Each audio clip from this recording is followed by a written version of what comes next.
Hello, world. Welcome back to After the Break. Here with some more news you can use from somebody in the community. This is a young real estate investor. She's a mother. She's a businesswoman. She's a developer. She's a visionary. Miss LaDasha Roberts. Welcome to After the Break, LaDasha. Thanks for being with me today. Thank you for having me. How are you today? I'm well. I am doing absolutely great. I have a few questions because there are only a few things I want to do with this particular interview. What do people need to know about real estate?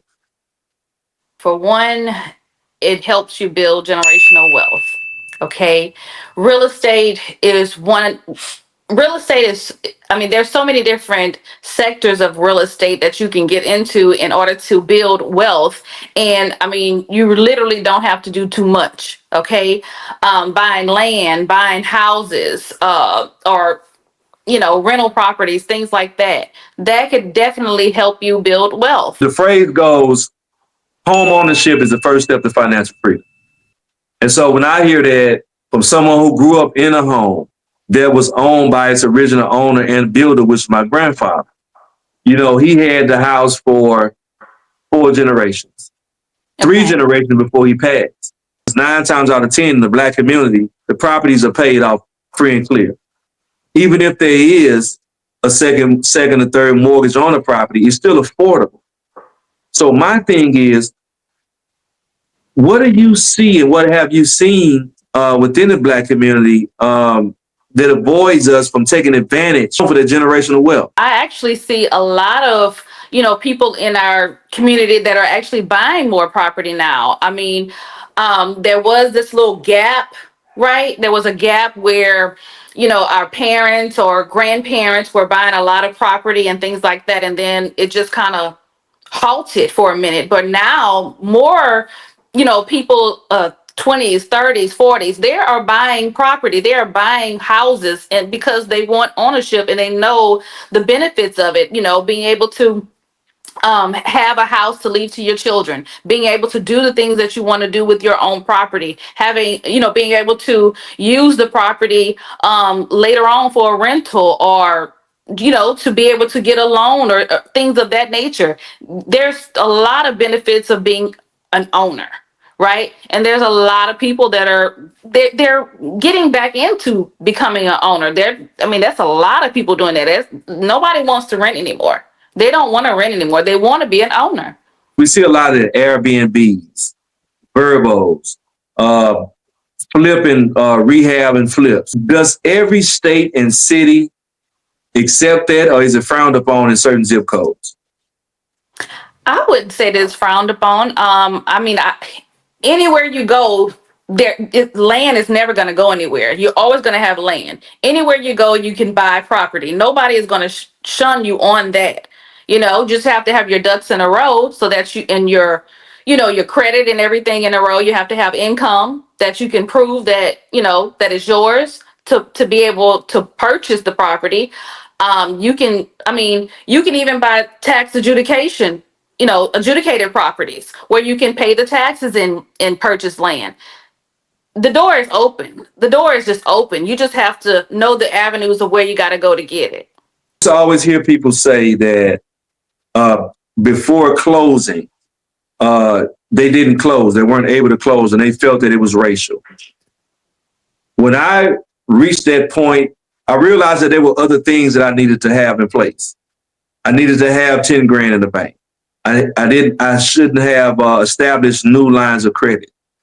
You know, what are some things that people need to know before and during closing? Well, see, that is something that having a really good realtor, broker, whatnot, having that person that is knowledgeable and that's going to tell you upfront what you need is very, very important. The thing that I do, if once my buyer goes to their lender and get pre-qualified, whatnot, once they go to them and they're ready to go, they come to me. Okay. At that point, I am going to give you, I already have a list of the things that you're going to, from A to Z, what you're going to come across. So closing costs, you know, that also entails you need to, like you said, you need to have money because they're out of pocket fees. You're going to have your home inspections, you're going to have your appraisal, you're going to have, you know, you may have to pay for flood insurance for a year out of pocket. You're going to have to pay for your homeowner's insurance. So there's a lot of things that entail when you say closing costs, not to even mention your down payment, you know, and it's like what, 6% of the sales price that you would have to that's going to be the closing costs. But you also, like I said, you have all these other charges that you need to know about before you just go in saying I want to buy a house, because if you come with just no money, that could definitely be some problems up ahead. It is a must in America. If you would like to make major purchases, for the most part, if you're doing it alone without major capital. Can you tell the people what are the things you need to pre-qualify for home ownership? Okay. Yeah, what the lenders are really looking for, and by all means, I'm not a lender. I am a broker realtor, but what they are looking for is at least a 640 credit score. That is to get you a decent interest rate. There are some lenders that will pre-qualify you or pre-approve you at a 580. However, the interest rate is going to really be high, and you're going to have a higher note on a lesser amount of house. Interest rates right now I think are at about a in somewhere in the 7%, 7.3, something like that. But you want to get with your mortgage lender, because they're going to tell you what your interest rate would be with you having a lower credit score. Like they can go, you know, they can go really high. I mean, you can get what, 12, 18%, all the way up there. You know, don't quote me on that, but you want to get with the mortgage lender. They're the person that's going to look at the different loans that are available to you and the ones you qualify for. For example, I mean, just a few of them. There's the VA loan for veterans. You have, if you want to move outside the city limits, you got rural development, which is RD. One of the more popular ones is FHA or conventional. So you get with your mortgage lender as a buyer, a new young buyer, get with your mortgage lender and get pre-qualified and pre-approved through them, and they're going to ask you all these questions and tell you what your interest rate is going to be. Laws and the qualifications vary. In some regions, the credit score qualification may be lower, and some may be a little higher. What can you advise future home buyers to look out for when deciding where to purchase and when to purchase? Well, when you're deciding where you want to purchase, there's, you know, factors that come in of, well, where are you employed? Do you want to be close to work, or does a commute not matter to you? Do you want to be in a more inner city where there's a lot of traffic, or do you not mind, you know, going into the more rural, quieter areas? Where do you want to raise your family? Do you want, you know, what schooling? Do you have children where the schools are going to matter? You know, if it's an A school or if it's a D school, does that matter? You know, there's a lot of different things that you have to consider when selecting a house for you and your family. Now, when to buy? Anytime is right to buy if your credit is right and if your income is right. I mean, you can always refinance if the interest rate is higher, you know, but you can always refinance when it goes down. However, it's really depending on your credit and your income. There's no when to buy. You buy when you can buy. Something you just touched on was the school zone, the school districts, the things that work best for you and benefit your family, whether short term or long term. You making the best decision to purchase in a certain community, you know, that you feel is the best fit for you and your family. Right. When looking at a community to purchase, what are some things to look for in regard to value and equity? you need to research and go on the different websites to see what the prices the houses are selling for, and what they sold for within the last 6 months. Has it gone down or has it come up? What or the last year? Is it holding its value, or it's a lot of, you just have to do your research on that. From the point you purchase to the point you decide to sell, people coming into just home ownership, how would you recommend they move as far as like making a decision to jump on trends, real estate trends, or Yeah. just sticking to the course of home ownership and building wealth and maintaining? Like, is there a particular path or is there a certain way to do it?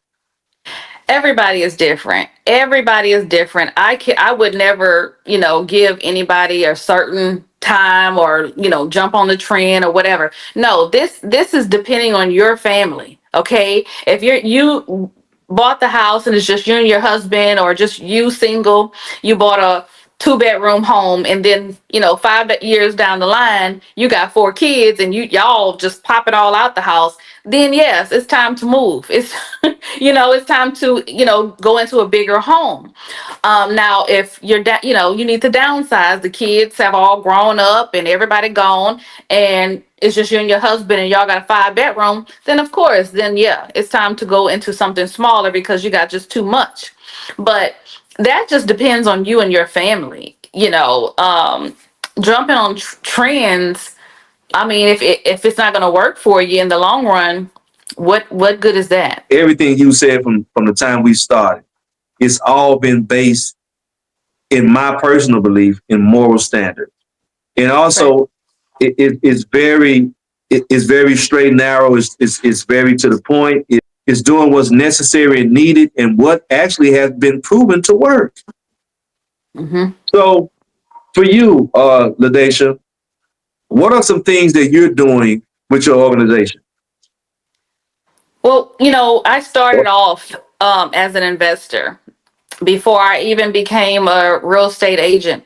I was an investor. I bought my first house. The first house that I lived in myself, I bought it in 2004 um, in Alabama. And then when I moved back to Louisiana, that's when I bought my first investment property. I mean, my siblings were buying properties, and I was like, okay, let me jump on in this, right? And so I bought my first rental, 3-bedroom, 1 bath, put it on Section 8, and, collect checks. Um, I actually didn't buy another property, another rental until 2021. So much happened between, but here's the thing. I became a real estate agent in 2010. So 4 years after I bought my rental, I became an agent. Okay. And just started helping buyers and sellers with their real estate transactions. And then in 2018, I became a broker because I'm like, okay, if I am, I just always wanted to be the owner. That's just something for me. I wanted to be the boss. So I became a broker and just started doing my own thing because I knew that investment was my thing. Being an investor, that's my thing. That's really the part of real estate that I love, is buying properties and being able to renovate them and putting someone in a decent property, somewhere that they can be comfortable, and stuff is not breaking down, stuff like that. I wanted to provide comfortable, affordable living for the people in this community, right? And then it was introduced to me about becoming a residential building contractor, which I am also. I became that a year later, 2019. And that was like, there's not enough women out here, builders. And I'm like, I don't know anything about building a house, okay? But I knew how to take a test, right? And so I passed. I knew how to take a test. Yeah, I had a mentor that mentored me for 7 months at her house every Saturday, okay, and sometimes during the week. She was a builder, and she mentored me, and I went and I passed the test. after the second try, but I passed the test, and here I am. Real estate is just a passion. It's just a passion, but my heart is investments.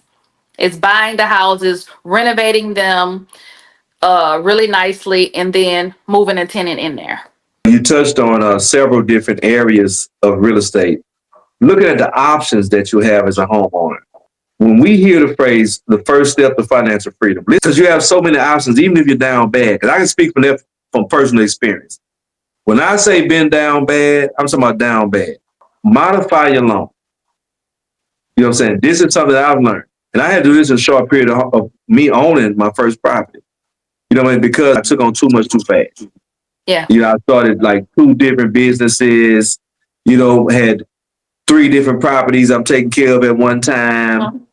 My income decreased 20, 30%. So Get everything he overwhelming got at one quick. COVID. Right. It was around COVID time. You know what I'm saying? So that's why I asked some of the questions I asked earlier about pacing yourself. And I know that every person is different, but for me, there are some things that I experienced personally that made me look at, some of the steps with a lot more caution. I definitely want to say this. Everybody, when they think about home ownership, you're thinking about getting a mortgage, right? Unless you have some large amount of cash where you can pay, just buy it outright. But there's so many other ways that you can purchase property. $2,800, a 4-bedroom, 1.5 bath in a very good area, right? And I have that property today, but I paid $2,800. So if I want to, I'm going to renovate that property. I'm going to renovate it and sell it. However, that could be my own personal house, and I wouldn't have a note. So just thinking about, I want to buy a house to live in, I have to go get a mortgage. That's not always the case. You could be really you can go and get a adjudicated property, in your state or your county or your parish, whatnot, or whatever city you're in. You need to go and talk to that particular department and see how they how their process is. But you can have home ownership and not go in debt. Information is the barrier between people and ownership. Thank you for that. Because that's valuable information to know that you don't have to get a 6-figure loan to purchase real estate. I really appreciate that. Have you ever done any seminars or workshops to educate the community on real estate? Yeah, I have. Just honestly, it's been a while since I've participated in a seminar. But I have done them. I said, let me say this. Even though Mhm. the house costed $2,800, just because it Mhm. costed $2,800 doesn't mean it's falling, to pieces, because it's not. You know what I'm saying? I will have to do some repairs, but once I do that, I could actually live in that house. And it appraised, when I got it appraised for already 118,000. One thing I want to touch on is crime and community responsibility. Mm-hmm. Uh, That's gonna affect a lot of stuff too. in home ownership, the name of the game is equity. In business, the name of the game is equity. Equity is your profit. You know what I'm Yes. saying? One of the reasons I asked about the elders leaving the property to the heirs is because just like in every hood across the country, gentrification, families have abandoned the properties in the communities. And in part too, because of the crime. And crime is so bad now that people in communities that were pillars of the community are now casualties. Like there's no respect for humanity anymore, no respect for the elders. I know I'm all over the place with this shit, but let me stick to the It's school true. thing. It's the Let me truth. Because it's so heartbreaking. If you go and you see the beauty of it, you see the potential and what we can have and what we can do. It's like, God damn, you know what I'm saying? Like, who are So you the gonna leave school, it to? right, right. So when people come in and buy the shit and gentrify, you can't be mad. These things affect the community and its equity. So let's speak to the fucking community. Period. Look, listen, man. If you got some bullshit going on in your excuse, I'm sorry, Dave. I don't mean to say this in your interview, but listen, man. The community, because this is about community. But listen, if you're in a community, man, and you're in a community that your grandparents purchased property and real estate in, okay? Mm-hmm. And you grew up in that community. Your mother, your father, your aunts, your uncles, you and your cousins, all y'all grew up in the community. Even if y'all Right. didn't grow up in that community, but y'all go there on the weekends, or y'all go there during the week after school, the Big Mama house, or Pawpaw house, and y'all Right. go there, and y'all go on Sundays after church, or y'all go whenever y'all go. And that property is the root of, that's the essence of who you are. This is true. Respect that community. Respect that property. Don't sell, man. Don't sell it, man. Keep it. This is something I realized. Everybody I know that went to college, right? Everybody knows somebody that can benefit them in community development. Everybody got a friend in the medical industry. Everybody got a friend that went to college in politics. Everybody got a friend in finance. You know what I'm saying? Everybody also have a friend in engineering. Everybody also have a friend that go to college for agriculture.